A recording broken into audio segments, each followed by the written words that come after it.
So hello viewers, welcome to my new roasting video. সবাই কেমন আছো? আশা করি আল্লাহর রহমতে তোমরা ভালো আছো, আমিও ভালো আছি। তো আবারও চলে এলাম নতুন একটা রোস্টিং ভিডিও নিয়ে। তো আজকের ভিডিওতে কিছু টিকটকারদের নিয়ে কথা বলবো, যারা যারা শুধু নামেই টিকটকার না, কাজে টিকটকারের মতো। যেটা টিকটকে আমরা বলি যে সব বলি যে মানসিক প্রতিবন্ধী, আসলে তারা মানসিক প্রতিবন্ধীর মধ্যে তাদের কাজ। সো আমি আছি আপনাদের সাথে পিচ্চি রোস্টার। তো আমার নতুন ভিডিওতে আপনাদের সবাইকে স্বাগতম। তো ভিডিওটা শুরু করি। जय हिंद दोस्तों।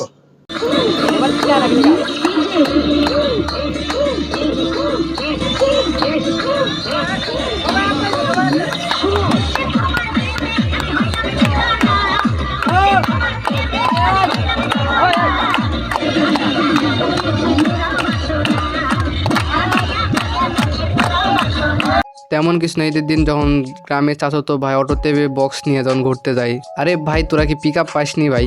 আমারে বলতে পারতি, আমি পিক আপ ভাড়া করে দিতাম। তোরা অটোতে ভাই বক্স তুলছিস ভাই, অটোলা তো শেষ, পুরাই শেষ।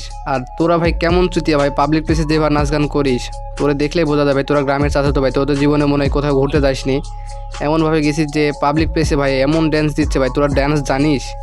তোরা তো দেখে বোঝা যায় শালা কামলা একটা, শালা ড্যান্স জীবনে কোনোদিন দিসনি। আর তুই এসে পাবলিক প্লেসে যে ড্যান্স দিচ্ছিস ভাই, মানুষজন দেখে তোরে পাগল ছাগল বলে যে পিটাই নিয়ে, এটা তো সৌভাগ্য। কিছু বোকাসোদা আছে যারা রোজার 30টা দিনের মধ্যে একদিনও তো মসজিদে আশপাশে যাবে না, কিন্তু যখন ঈদের দিন আসবে, ঈদের দিনে তারা পিক আপে বক্স তুলে নিয়ে তারা চলে যাবে ভাই। রোজার ঈদে আমরা গরু দেখতে না পারলেও ভাই এসব কিছু আবালচো তাদের দেখতে পাই, যে তারা ভাই দেখে মনে হয় যে পিক আপ নিয়ে পিক আপে করে গরু নিয়ে যাচ্ছে। এটা তো কোরবানিদের গরু না, এটা রোজার ঈদের গরু। বাট আমরা রোজার ঈদে এসব পাগল ছাগলের উৎপাদে বাঁচতে পারি না ভাই।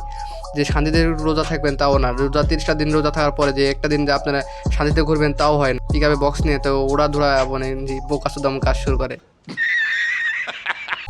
আপনারা যদি মেয়ে এবং কিউট বান্দর না দেখেন, তাহলে এটারে দেখতে পারেন। একবার সেম বান্দর, বান্দরের মতন লাফাই, বান্দরের মতন চলাফেরা, কিন্তু ভাই এটা মানুষ বান্দর, তাও আবার মেয়ে।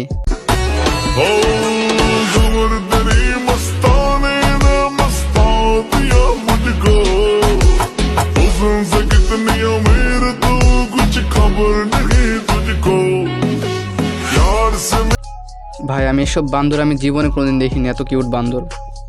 বাট এসব বান্দর ভাই টিকটকে জন্ম নেয়। বাট ভাই টিকটকে জন্ম নেয় না, বাট মায়ের পেট থেকে জন্ম নেয়, কিন্তু সে টিকটকে এসে প্রকাশ হয় যে সে বান্দর বা ভালো এসব, সে প্রতিবন্ধী। আসলে আমরা টিকটকে ঢুকলে ভাই ভালো কন্টেন্ট পাই না, বাট চুতিয়া কন্টেন্ট ভাইয়ের অভাব নাই। আর ভাই চুতিয়া দেশ পুরা দেশটা চলে, কারণ ভাই পুরা দেশটা হয়ে গেছে চুতিয়া। ভাই কিছু কন্টেন্ট আছে যেগুলো আমরা ইউটিউবেও না পাইলেও ভাই টিকটকে ঠিকই পাই। আর সেসব কন্টেন্টগুলো আমি আজকে দেখবো, যে কীভাবে লুঙ্গি পরে। ভাই আমরা তো লুঙ্গি পরতে পারি না, বাট যারা পারে ভাই তাদের কাছ থেকে শিখি। ভাই আমরা একটা লুঙ্গি পরা শিখবো, যে একটা মেয়ের কাছ থেকে, যে একটা মেয়ে কীভাবে একটা ছেলেকে লুঙ্গি পরা দেয়। তো দেখি। এই সাগর পারে আইসায় আমার মাতাল মাতাল লাগে, এই রূপ দেখিয়া মন পিন্দরায় সুখের পক্ষী রাখে। পারতাম যদি থাইকা যাইতে এই সাগরের পারে, ঝিনুক মালা গাইথা কাটাই দিতাম জীবন তারে। আমার মন বসে না শহরে। ও ভাই তোরে লুঙ্গি পরাইতে পারছে কি পারছে সেটা আমি জানি না, বাট সে তোর পুরুষত্বটা দেখে ফেলছে ভাই। খাটো না বড়, লম্বা না ছোট, ভাই ওই মেয়েটার কাছে জিজ্ঞেস, দেখবি মেয়েটা সব বলে দেবে যে খাটো না বড়। আরে ভাই সব চুতি আর টিকটকারগুলা ভাই, সব টিকটকে পাওয়া যায় যারা ভাই টিকটকে লুঙ্গি কীভাবে পরে এইসব কন্টেন্ট আপলোড দেয়। ভাই এরকম যদি একটা গার্লফ্রেন্ড থাকতো তাহলে আমি তারে দেবে ভাই লুঙ্গি পরে কন্টেন্ট বানায় টিকটকে আপলোড দিতাম, আর রাতারাতি ভাইরাল হয়ে যেতাম। ভিডিওটা ছিল এই পর্যন্ত, আশা করি সবার কাছে ভালো লাগছে। আর যাদের কাছে ভালো লাগছে ভিডিওটা প্লিজ লাইক করবেন এবং কমেন্ট করবেন। আর চ্যানেলটা অবশ্যই সাবস্ক্রাইব করবেন, কারণ আমি নতুন রোস্টার, কারণ আমাকে বেশি বেশি সাপোর্ট করতে হবে। আর নেক্সট ভিডিও কাকে নিয়ে আসবো তা প্লিজ কমেন্ট করে জানাবেন। আর প্রতিদিন আমি ভাই প্রতিনিয়ত আমি ভিডিওর আপলোড দেবো, সবাই ভিডিওটা দেখবেন। তো এতক্ষণ পর্যন্ত দেখার জন্য ধন্যবাদ। আল্লাহ হাফেজ।